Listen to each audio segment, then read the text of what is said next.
So my name is Luke. I grew up in the western suburbs of Sydney.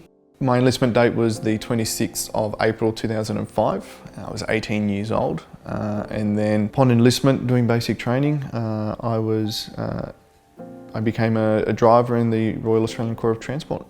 I was deployed with the Australian Army Training Team Iraq 9, based in southern Iraq. My family came from a place which was quite dangerous, so it was an opportunity for me to start a legacy for my family and kind of give back to Australia because of the generosity that it had provided my family. The values that are important to me are ones that sort of would be aligned with the ones that we're taught in defence. Honour, integrity, courage, those kinds of things.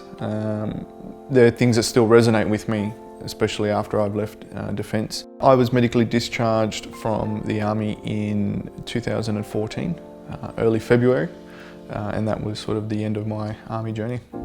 The discharge process was almost a year and a half, and it was actually at that time where I was diagnosed with a few mental health issues, predominantly PTSD and a few other things that surround that.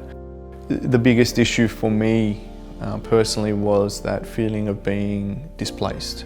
The changes that I probably should have picked up on were evident within 2 or 3 months of returning from overseas. But unfortunately for me, I didn't necessarily come to terms with those until almost 4 or 5 years later.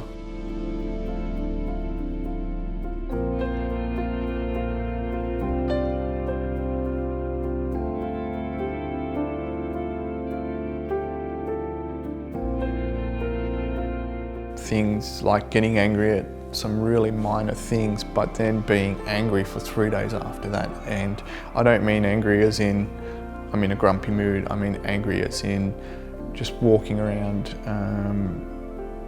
really agitated on the way home from work or even on the weekend by a dozen bottles of alcohol at a time. I'd get home from work and not even take off my uniform. I'd sort of just sit in front of the couch and pretty much consume a 700ml bottle of spirits without feeding myself or any other sort of care for anything around me. It was a case of almost leading two lives, the life that everyone outside of my apartment sort of knew, and just the life of me behind closed doors. Throughout my journey, there's obviously been a few really key people who've been involved, not only people but also pets and whatnot that have sort of really been, I guess, the foundation of my recovery and where I've gone. Without equivalent, Jess has been the single most influential factor in my recovery. She was the person who said to me, look, you need to go and get help. Finding someone that I felt comfortable with to really open up to and tackle the issues took almost 3 years.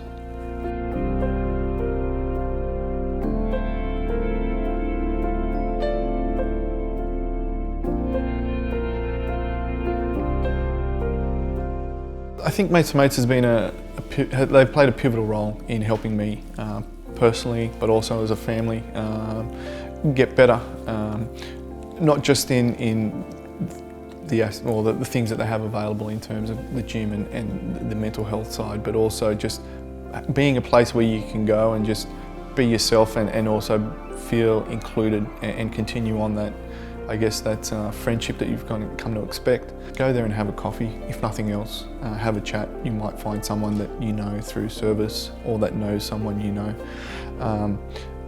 I do have to thank the RSL because obviously without them, Mates for Mates wouldn't have sort of come about. So it's get along to the Mates for Mates Centre and have a look, or the RSL, and have a chat to someone who can help.